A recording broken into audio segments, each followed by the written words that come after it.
So can we start? Right, 1 minute is left. By the time everybody arrives, any query? So today we'll be discussing growth and other related concepts. See, regarding notes, you start with the topics. Actually, yesterday was not the main topic. Now onwards, we'll be discussing something related to the topic. Even in the coming classes, you will realize that we'll be because yesterday was just basic things. Now onwards, even after, we will be having those, and there we can only, we'll be in a position to understand that whatever I'm teaching you in the class will suffice, right? So don't worry about that thing. So is the slides visible? Economic growth, Yes, sir. Yes, sir. because all the related concepts related to growth, how we CVR syllabus is there, no need to study NCRT reference books. How we CVR syllabus, how we cover syllabus. See, don't worry, let the classes start at least after a week. I'll request you to wait only for a 6 to 7 classes, 7 or 8, 9 classes. Then only your all the answers, all such answers will be resolved. All the questions will be resolved, right? If we talk about the concept of the growth, so growth is basically, if we talk in literal terms, growth is basically a quantitative term, and for a layman it simply means, he's, if we are talking about growth and you're talking for a person that what is growth, then he will simply say that growth means he is concerned, the growth for him means that he's getting employment, he's having more money, right? And he's having more money to consume more, right? There is no poverty at all. So growth is basically increase in the value of production in the country. And production means basically, when the concept of the growth came after Second World War, when the world was crumbling because of this Second World War, then the people at the international level sat and came out with the idea that we have to grow at any cost. And the grow at any cost means they were concerned about, the idea was to bring more and more factories, right, by using factors of production, and which will lead to increase in the employment, and that will give rise to growth. So growth is basically biased in the sense that it is more focusing on the numbers, that is GDP numbers, and it is only related to single aspect of development. We'll discuss what is development later. It's a quantitative concept, quantitative in the sense that it is, whenever we are referring to GDP, we are always concerned about its number, whether it is 6 7, whether it is increase or not, right? Whenever you will see the debates on the GDP numbers without knowing that how it is taking place. So as in macrometer, how will you know that growth is taking place or not? Then the single most indicator for growth is GDP, right? And it's a quantitative concept. So if you talk about benefits of growth or implication of growth, then you will find that when growth is taking place, that means people are having more incomes. People are having more incomes, right? And when people are having more incomes, growth simply means that more and more people, the income of the more and more people is increasing. Either the income of the person who is already employed might increase, or the income of the people who are unemployed might increase. That means it will result into reduction in the poverty. Then when people are having more money, they are having higher incomes, that means they will pay more taxes. They will pay more taxes. So when they will pay more taxes, that means they will increase the income of the government. They will increase the income of the government, taxes, right? And when people are having more money, then what people will do with that money? They will provide better education to their kids. They will provide better health facility to their kids, right? And on the other hand, if you see from the government side, if the government is having more money, then what government will do with that money? Definitely, it will open up new schools. It will open up new hospitals, right? So the life expectancy, that is health part, will improve, education part will improve in the country. If you see this side, economic growth means increase in employment, fall in unemployment, increase in tax revenue, increase consumption. Consumption means that if you are having higher income, then definitely you will use this part of this money into consume. You will consume part of this money, and this consumption will finally increase the investments in the economy, which is a desired in the economy. This is a virtuous cycle of growth. Virtuous cycle means what are the positive impacts of growth, and it prevails in the economy. For example, when there is growth, that means people are having more income. When people are having more income, they pay more taxes to the government. when the government is being more when the government is having more revenues, then what the government will do with that revenue? Government will start investing. That means public sector investment will increase, and this investment, when the government will invest, the government will hire private people at private industry, or government can ask private sector to participate through public private partnership. That means public sector investment as well as private sector investment will increase in the economy in the form of investment, and that investment will lead to development of capital formation, and it will effectively lead to capital plus social infrastructure, right? And this capital infrastructure will give rise to increase in the productive capacity, as well as this social infrastructure will give rise to increase in the productive capacity. Increase in the productive capacity can either be in the economic sense or social sense, right? When this will increase, that means it will also give rise to increase in employment, and this previous things will work: employment, all these things, tax revenue, increase consumption. That means it will further give rise to growth, and this will continue. This virtuous cycle of growth will continue. This is how economic growth fuels all these things, right? If you see the or try to understand the GDP growth rate since independence. So until 1990s, or more specifically, if we say until 1980s, right? The growth rate of India is being said to be Hindu rate of growth. Hindu rate of growth, right? This Hindu rate of growth has nothing to do with the word the caste Hindu. Rather, it was a term used by Raj Krishna, an economist, and the term was used in the sense that the GDP growth rate until 1980s remained to be on an average around 3.5, right? So there were n number of reasons for this Hindu rate of growth, because many economists stated that this Hindu rate of growth shows the non-aggressive nature of the Hindus. That's why Indian economy until 1980s was satisfactory, right? Satisfaction level was so high that they don't become aggressive until 1980s. And if Arun Shourie, I think you might be aware of the name of Arun Shourie. He was the cabinet minister in the Atal Bihari Vajpayee government, minister of disinvestment. When he was asked to comment on Hindu rate of growth, then he stated that the policies, the Nehruvian policies, post independence were responsible for this 3.5 rate of growth or Hindu rate of growth, because those policies resulted into less GDP growth rate, right?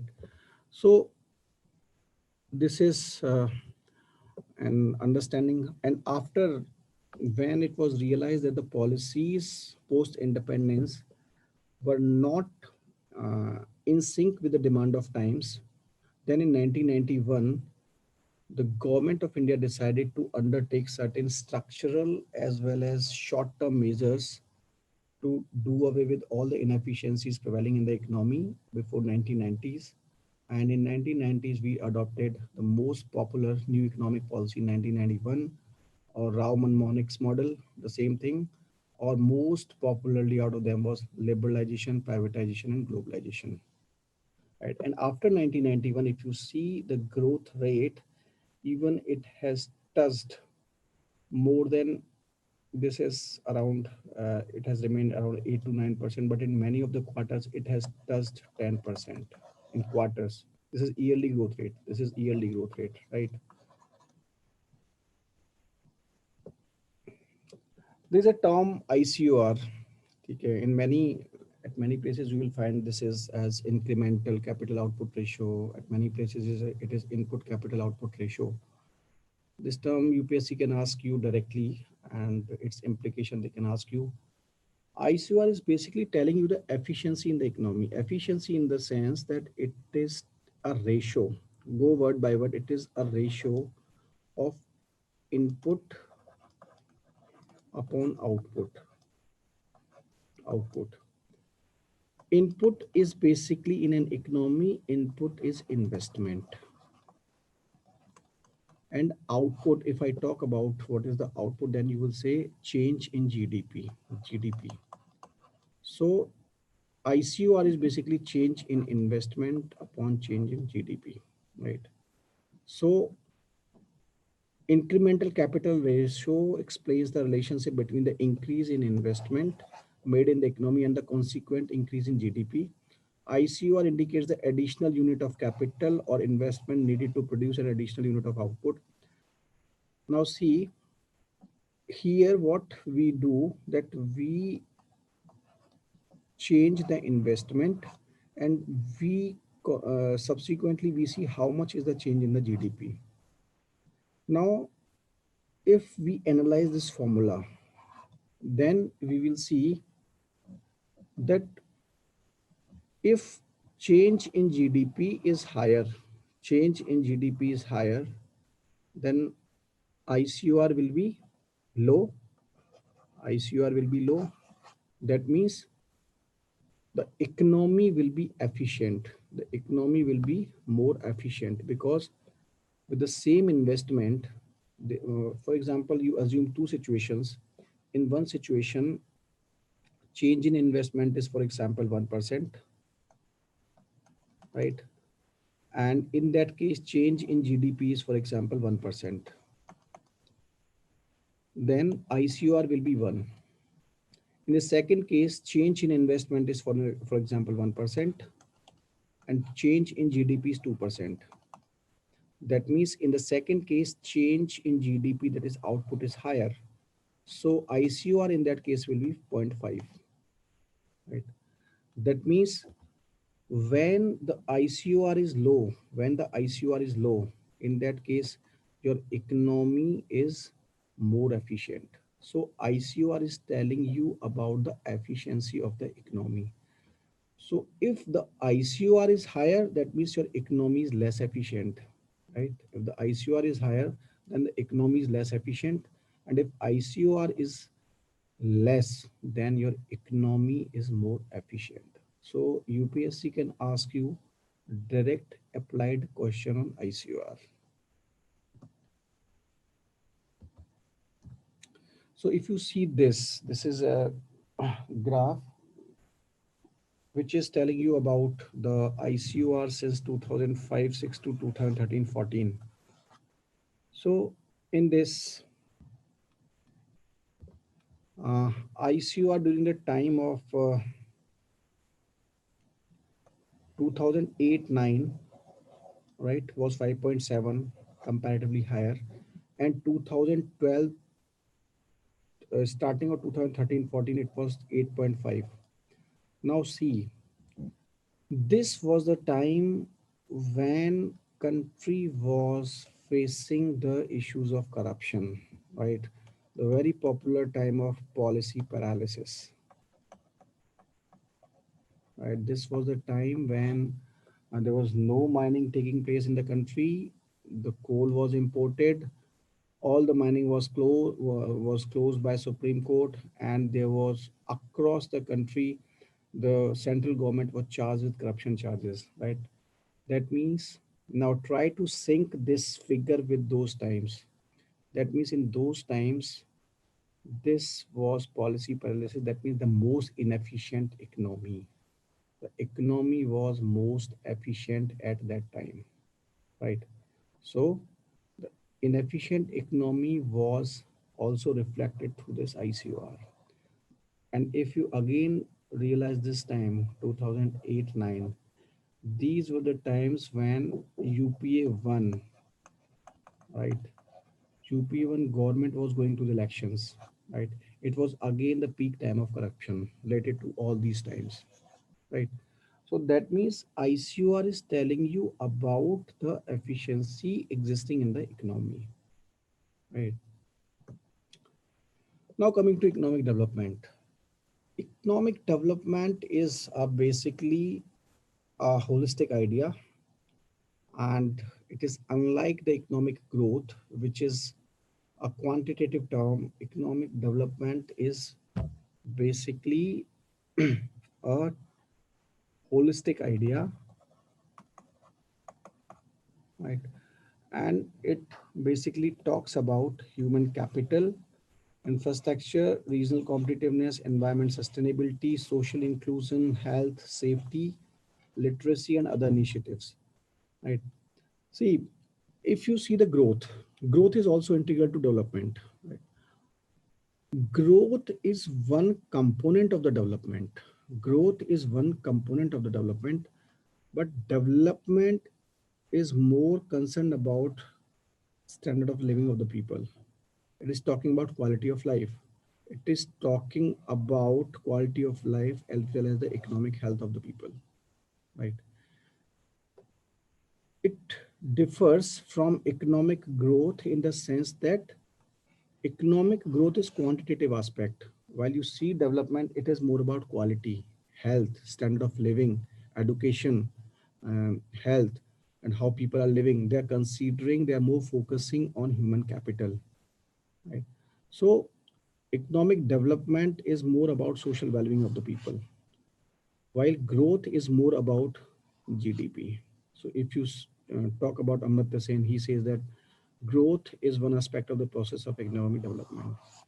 So if you have gone through, or I would request you to go through any literature of Amartya Sen, he always conclude his literature by focusing on education, health, women empowerment. Right?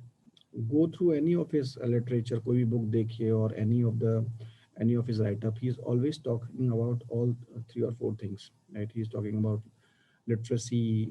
Right? He's talking about empowerment of the people. So that means economic development is going beyond the concept of the growth. It might be a possibility that we can grow economically, but we are not developed. The best example is if we talk about Middle East. In Middle East, you will see that recently the women are allowed to have driving licenses. They are having petrodollars, right? But they are not developed in that sense. They are not developed like Western countries, right? Because in Western countries, the people are equal. They are talking about fraternity and all these all these things. In Europe, you will find that people are having equal opportunities, right? But it's not the they are following the democratic ideals, but this is not the case in the Middle East countries, or more specifically Islamic countries, right? Then these are certain features of economic development like literacy rate, infrastructure, internet access, right? This is the new dimensions which is more prevalent in the European countries. Academic level, access to good quality housing, standard of living, right? So this term is people shifting from agriculture to industry and service sector. This we'll discuss later on, but the more the societies are developed, more they are dependent upon services sector, or the contribution in the GDP is mostly from the services sector. Now, sustainable development. Basically, uh, we are clear with the concept of growth and economic development, right? Then this idea, uh, in 1970s, right, there was a club of Rome. The many people across the, like geography, the people from geography background, economists, and political people, they assembled at Club of Rome in 1970s, and they have certain computer simulation programs under the Club of Rome. And those people came out with a concept of limits to growth. Right? You can Google it after the class. Limits to growth. So limits to growth was basically an idea which was to analyze the pace of growth, which was at the pace with which we were growing, along with the pace or vis-a-vis the availability of the natural resources. So the theory of the limits to growth states that it will not be sustainable to use the natural resources at the pace with which we are using those natural resources, because that theory assumes that the resources are not infinite, right? The resources are not infinite. So one day or another day, these resources will be exhausted. Then what? That's why they warned that we have to have a check on the pace of growth, right? So the idea of the sustainable development says that yes, development should be there, but that development should have certain checks, in the sense that first and foremost, the definition of sustainable development is fixed, right? The definition of sustainable development is fixed, and it is development that meets the needs of the present without compromising the ability of future generation to meet their own needs. Do you have any idea that it is somewhat related to the concept of the Gandhian philosophy? Anybody? No, sir. Uh, Gandhi used to say that Mother Earth is there to fulfill the needs of everybody, but it cannot fulfill the greed of a single person, right? So it was the Gandhian philosophy, and this sustainable development is basically based upon the Gandhian philosophy. That means, see, the basic is if we don't take care of the pace of growth at which we are growing, then it is very much alarming for us. For example, if you see worldwide, you will find, even if we talk specifically only about our country, uh, you will see that uh, the many of the states are flooding, right?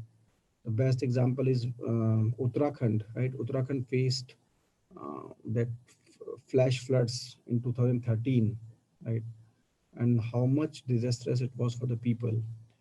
Uh, People lose their families, right?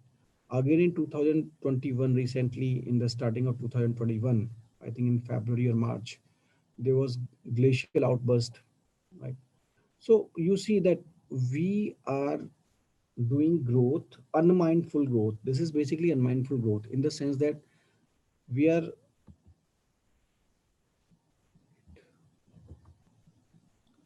we are not taking into account that what will be the impact of the growth which we are undertaking.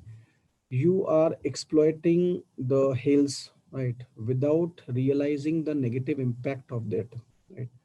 And for example, if you analyze the economic cost for that, for example, there were uh, one power project was completely washed out, right? And another power project was to an extent was also disturbed, and more than 150 people were killed over there. So you growth in the sense that you want to increase more power production, you want to ensure more GDP growth rate, but uh, it also led to the destruction of the uh, infrastructure which you have developed for that. Your power projects were washed away, your roads were washed away. So sustainable development says that. And secondly, that if you talk about cities like Delhi, the people are facing so much of problem that people are not in a position to have the fresh air.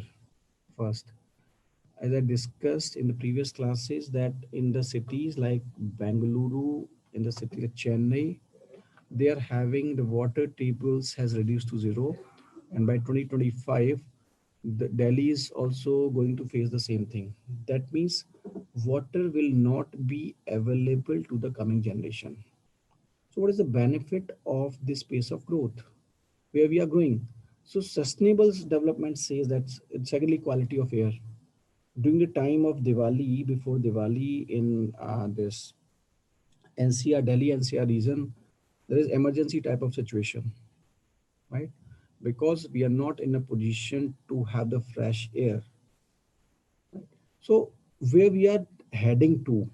So sustainable development is nothing but it is telling you, it is providing you a framework and sort of forewarning to you that you have to develop, you have to grow. Yes, you have to grow, but it should be in the sense that you should not disallow the future generations to meet their needs.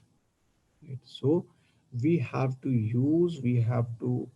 utilize all the existing resources rationality, judiciously, and with mindfulness. Right? So this is the definition of sustainable development.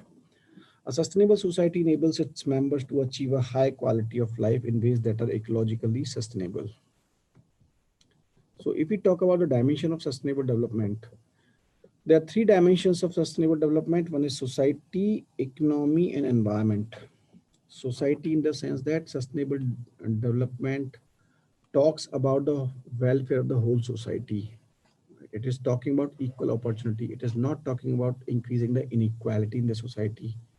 It is talking about social cohesion. That means, for example, if you are planning for any infrastructure project, and that infrastructure project you are planning in tribal area, and that project will, if that project is leading to uneasiness among the society over there, that means it is not beneficial for the society, right?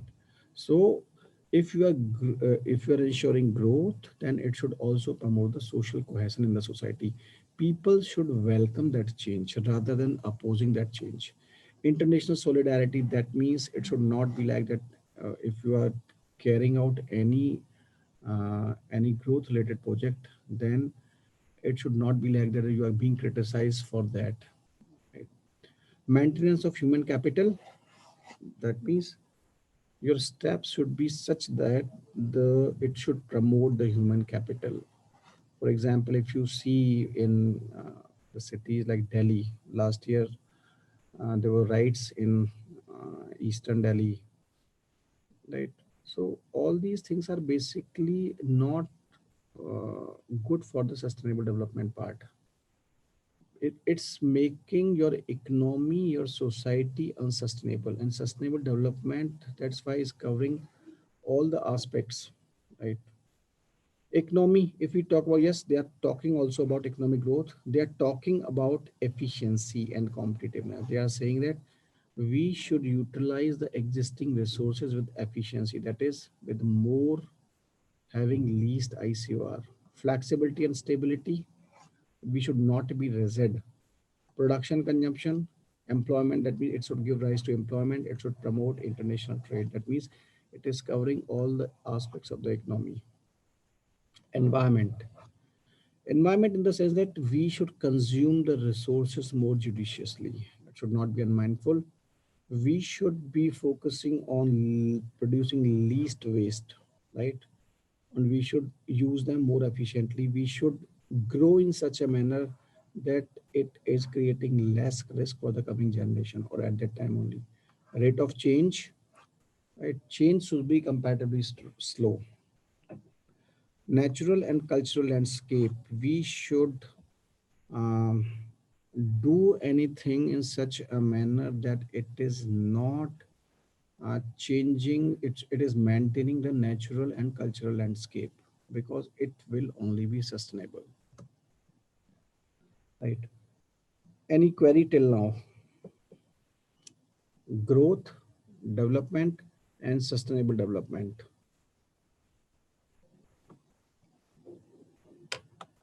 See, these questions, I don't think that, yes, pre-may you can find the concept related questions, analytical questions, but in mains you will find any question related to such idea, right? You can find question related to such discourse, right?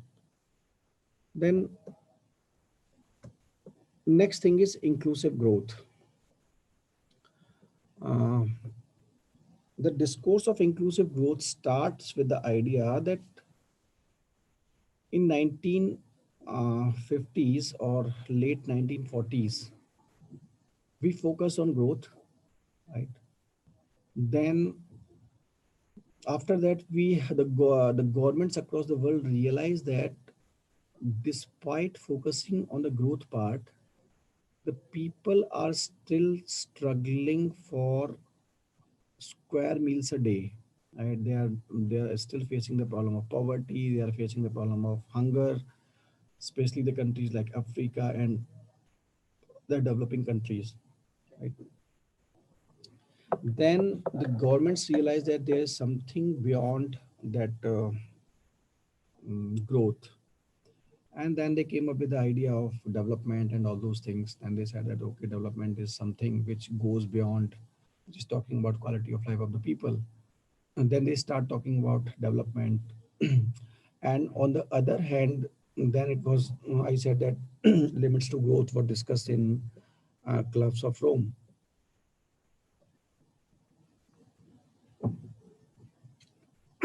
in 1970s.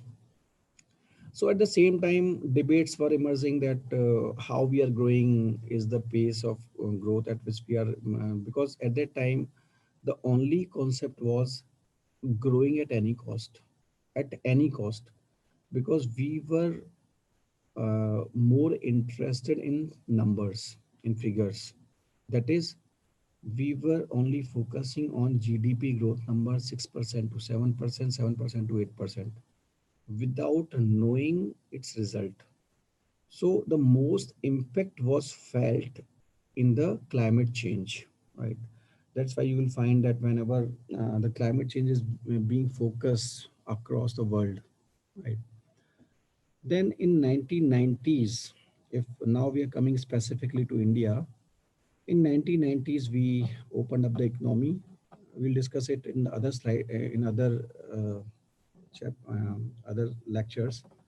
In 1991, after realizing the issues with our economy, we opened up the economy in 1991, and then it was assumed that when the analysis of that opening up of the economy was done in 20 after 10 or 15 years, then there were certain things which were realized by the people or the government.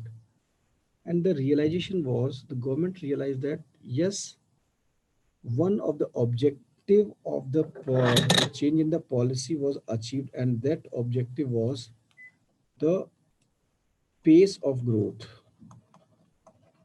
Pace means speed of growth, right? Pace of growth, because until 1980s or mid of 80s, the growth rate was in the range of 3.5 to 4.5, right? Now, after 1990s, this growth rate was changed to 8% something, 8 to 9% something, right? That means one of the objective to grow was achieved after 1991 reforms. But second aspect was that the second aspect was ki what is the pattern of the economic growth? What does it mean? The pattern of the economic growth, when it was the pattern of the economic growth was analyzed, then it was concluded that the pattern of the growth is not commendable. Commendable in the sense that the inequality was increasing. That means everybody was not growing. A part of population was growing at all. Every region was not growing. Certain regions were growing, certain regions were not growing. Every sector was not growing. Some sectors were growing, some sectors were not growing. So pace was good that we transformed to 8 or 9% economy, but pattern was not good. So if you see after 1991, there were certain divides in the economy. Divides like rural urban, rural urban divide. People in urban areas were becoming more rich while people in rural areas were not getting so much of rich. Skilled and unskilled people, those who were having skills got the jobs and they were doing well, while people who were unskilled could not got the job and they were not doing good. If we talk sectorally, the service sector was doing good while the agriculture sector was not doing good. This sector was growing in double digits while this sector was stagnating. In UPA2, this sector even touched -2 territory. That means the people who were dependent upon this sector were not growing at all. That means it was giving rise to inequality, right? If you see regionally, then you will see that if we have this block diagram of India, then you will see that if this is Eastern India, this is Western, right? This area was infested with Maoism and it was undeveloped, right? And this area was not having any investments, and that's why this area can be said to be red corridor. While this region was having the investment, not only local investment but foreign investment was also taking place, and that's why huge infrastructure development was taking place over there, right? And because of which, right, so uh, this was giving to inequality regionally. This area was basically blue corridor area, which was having a lot of investment. That means the people in this area were growing while the people in this area were facing basic challenges in their life, right? Giving rise to inequality. It was basically regional inequality. So, analyzing all these things, the government realized that there is some problem with the strategy of our growth. Then they came up with the idea of new concept, and this term was inclusive growth. Right. Then in inclusive growth, they are not. It says that we are not only concerned about the pace of the growth. Rather, we are concerned also about the pattern of the growth. That means where the growth is taking place. Right. That means the growth should not only be 7 to 8% only, but it should be across the sectors, right?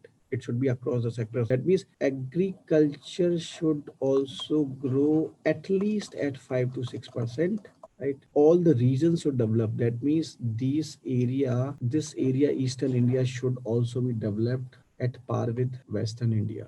There should be no divide between urban and rural. There should be no divide between poor and rich, right? Male and female. So, inclusive growth is nothing but it is telling you about the nature of growth. Growth should be more inclusive. That means it should include those sectors where growth is not taking place. It should include those regions where growth is or investment is not taking place. The growth should take place to those people who are poor, right? So this is the idea of inclusive growth.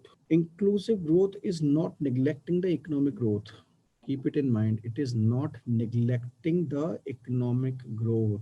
Rather, it is saying that economic growth should be there, but the pattern should also be looked into, and it adopts a long-term perspective and is concerned with sustainable growth, is sustained growth. Because see, one thing we have to keep it in mind, that if we are not having inclusive growth, if we are not following the idea of sustainable growth, sustainable development, then we are not having a sustained growth. Can anybody explain that if we are not having mindful growth, if we are not having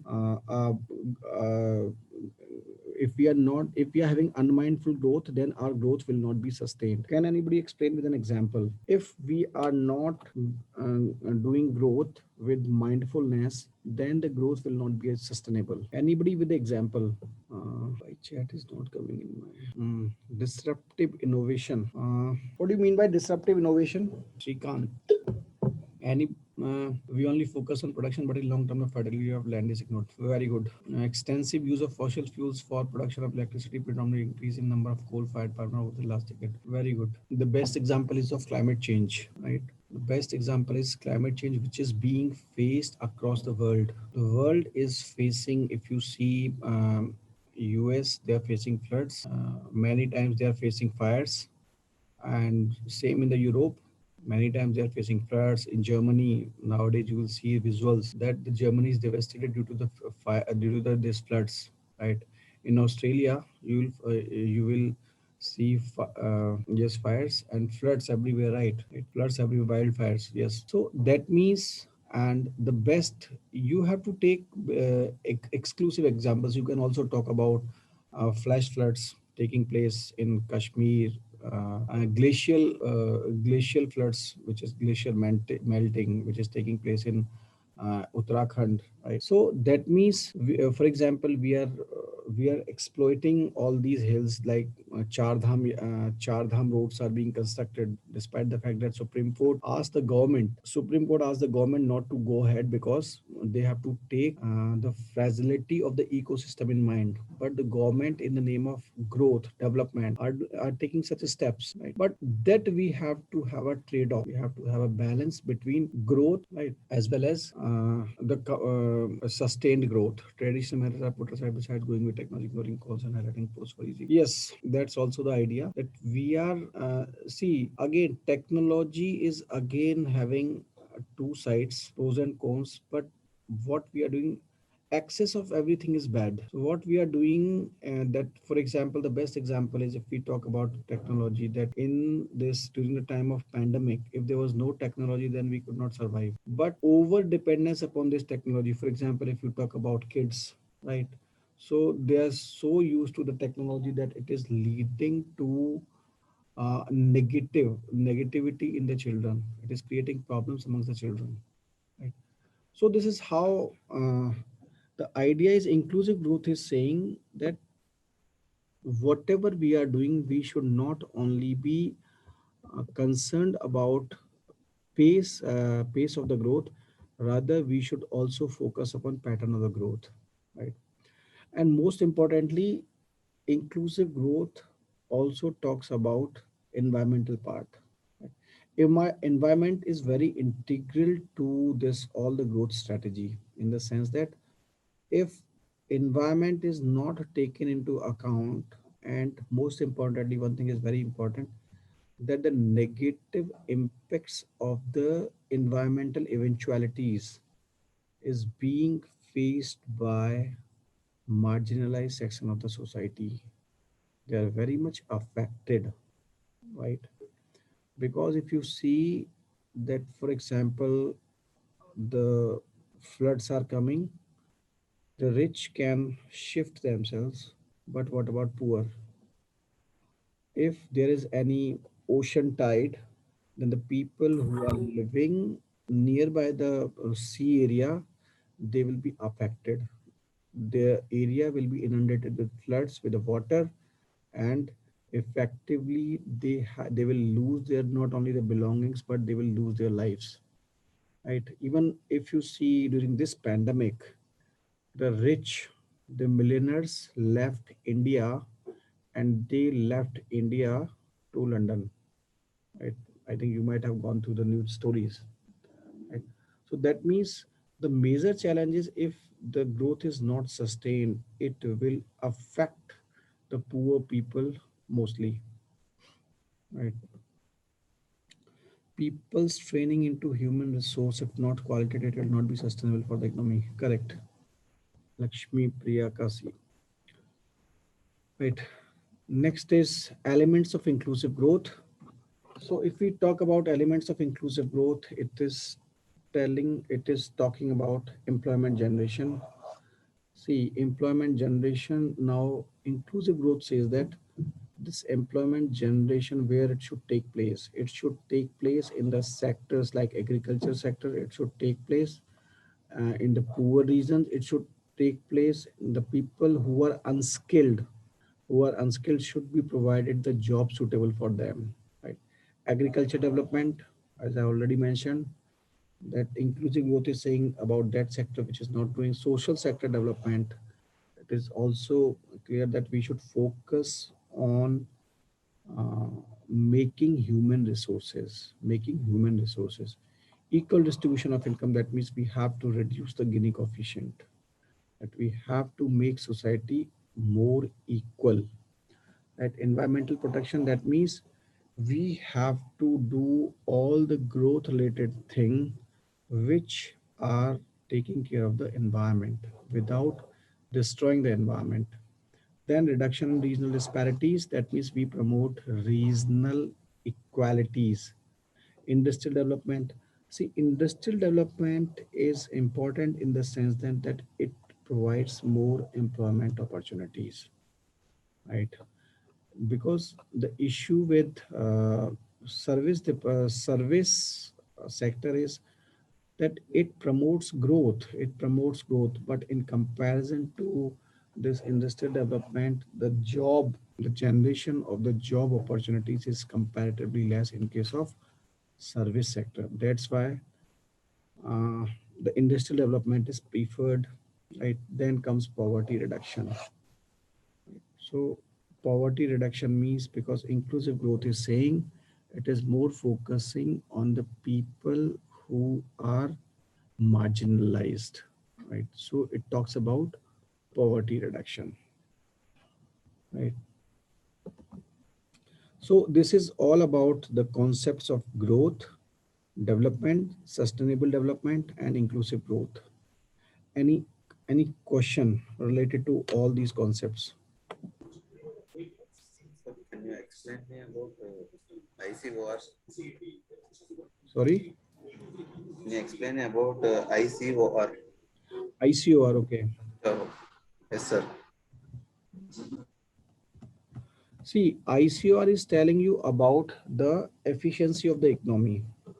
Efficiency of the economy, if you talk about economy, then simply you have to take into account the cost benefit efficiency of the economy. Efficiency is always in the term input upon output or output upon input, right?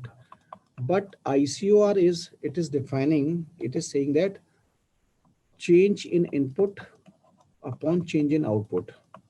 This is the fixed definition of ICOR. Now it is saying change in input. Change in input means change in investment. Change in investment. For example, there is change in investment of 2%, 2%, and change in output means change in GDP growth rate. It is, for example, also 2%, right? Then ICOR will be 1. ICOR will be 1. In the second case, you are saying that change in input is again 2%. We have make it fixed. Change in input is fixed for us. And change in output is, for example, 4. That means in this case, it was from 5% to 7%. Now, in this case, it is 5% to 9% growth rate, GDP growth rate. Then ICOR in this case will be 0.5, right? So ICOR in the second case is lower. That is, it is here, it is 1, here it is 0.5. So from the two examples we saw that if GDP growth rate is more, if GDP growth rate is more, then ICOR is less. ICOR is less. That means It is telling you if the ICOR is less, then your economy is more efficient. Your economy is more efficient. So if you see from this graph, you will see that when the ICOR is higher, when the ICOR is higher, then your economy was most inefficient at that time. This tells you the practical correlation between ICOR and your economy efficiency. Right? From here, you can understand that during these times when your economy was most efficient at that time, your ICOR was also at its peak, at its maximum. So ICOR is telling you about the efficiency of the economy. Higher the ICOR, least efficient is the economy. Lower the ICOR, higher efficient is your economy. Is it clear? Yes, sir. Yes, sir. Sir, one more doubt. Uh-huh. So can you tell me the sustainable development? There are three types, no? In that economy, I have some economy. See, it's basically not three types. It is having three components, right? Sustainable development means when we are growing, then we have to take into account these three aspects, right? Because when we are talking about growth, we were only concerned about this thing, economy, economy, economy, economy. But sustainable development is saying, it is saying that you have to take care of the resources. Resources means environmental resources, right? Resources means people as the resources, because it's not like that कि I took the example of if you are planning any infrastructure project in tribal area. So growth says that yes, it's okay, right? You can have an infrastructure project in the tribal area, but if you talk with reference to the sustainable development, if you see the implication of that, then they will say that tribals will not accept that infrastructure project because of a number of issues. Then what will happen at society level? They will say that it will lead to law and order issue. If there will be law and order issue in that area because of that infrastructure project, there will be no harmony in the society.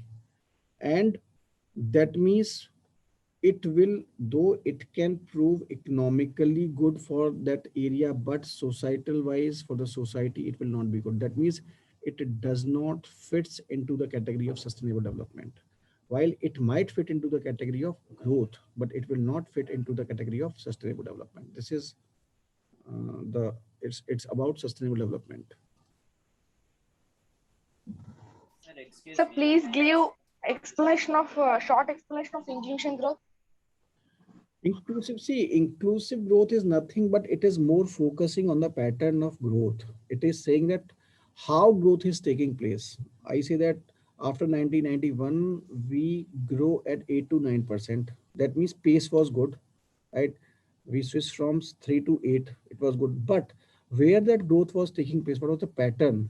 That growth was promoting inequality, growth was promoting certain people, that growth was promoting certain areas, certain sectors, right? That means some were growing, some were not growing.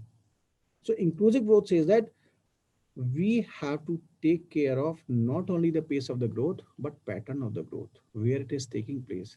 So inclusive growth says that we have to take care of the poor people, of agriculture, of undeveloped regions, of environment, of poor people. So this is all about inclusive growth. Yes, sir. Sir, Thank you, sir. sir, I have a doubt.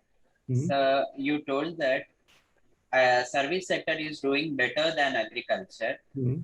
So I have doubt in this. That is, I listened many places, by talking by politicians, etc. They tell that agriculture is the backbone of Indian economy. If it is true, then why government is not focusing agriculture to do better? Okay. See, I told you that government is more interested in the numbers, right? They are more interested in numbers. Actually, this we will all these discussion. It's a long discussion, and this will be covered in the coming sessions. Basically, what happens if you see services sector and if you see agriculture part? So service sector simply means that you need a room, certain computers, and uh, a little bit investment. While in case of agriculture or industry, what is the requirement? You need a huge capital investment, right? If you want to invest in agriculture, what does it mean? It means that you need a lot of infrastructure development, and it requires a lot of huge funds for that. The government says that, and who will invest in that agriculture part? Industrialists will not go there because they know that the return on their investment is comparatively lesser in comparison to the investment in services sector. So you will see post 1990s, everybody is interested in investing in services sector. Nobody is going to agriculture sector. The businessman does not go into agriculture sector. There are a number of issues like there are legal rigidity are also responsible for that. Like there are certain rules like APMC Act and MSP and all these things. They are also responsible for that. But businessman does not go there because they don't see any return on their investment, and they see that there is huge investment without any sure short return on their investment. And government does not go there because government say that we are having no money, right? Because government is saying that our fiscal deficit is increasing and we are having no money. So they keep they are just only interested in every government. It's not about this government. They are just doing 2000 transfer, 3000 transfer. They are managing all those things rather than focusing on the core problem, right? So that's why agriculture struggled, right? Why we say that agriculture is the backbone? Because 65% of the population is dependent upon agriculture, right? It's a basically everybody says that agriculture is a backbone, but do you know that still it is said that agriculture in India is gamble of monsoon? It is also said that in since 1947 we uh, cannot make our agriculture self-reliant. Still, we are dependent upon monsoon. What does it mean, right? So, what people say that this is backbone in the sense that 65% of the population are dependent. But what these people are doing for that backbone, right? It is not growing at all. And during the time of I think 1 or 2 years back, we can only achieve 4% growth rate in agriculture. Otherwise, it's what I told you in UPA 2 times. It was struggling for even attaining to zero rate of growth, right? So these all are lip surveys. People are only just no, and they're unconcerned because after 90s, the governments are more concerned about numbers, right? They're not concerned about where that growth is taking place. It was the concept of the inclusive growth, right? That 11th 5-year plan was having a chapter on inclusive growth, and it was the concept was so important that in the 12th 5-year plan was having the heading, the topic of the 12th 5-year plan was inclusive growth, and that question was asked in UPSC. Anybody else? I hope you got your answer. Anybody else? So this is all about this the concepts, growth and related concepts. Tomorrow we will be discussing I think planning, right? No, sectors of economy, types of economy we will be discussing, right? So from tomorrow onwards, I think today was also a part of some UPSC concept, but tomorrow onwards it will be the core syllabus, right? Tomorrow onwards we'll be discussing the core syllabus. Thank you very much.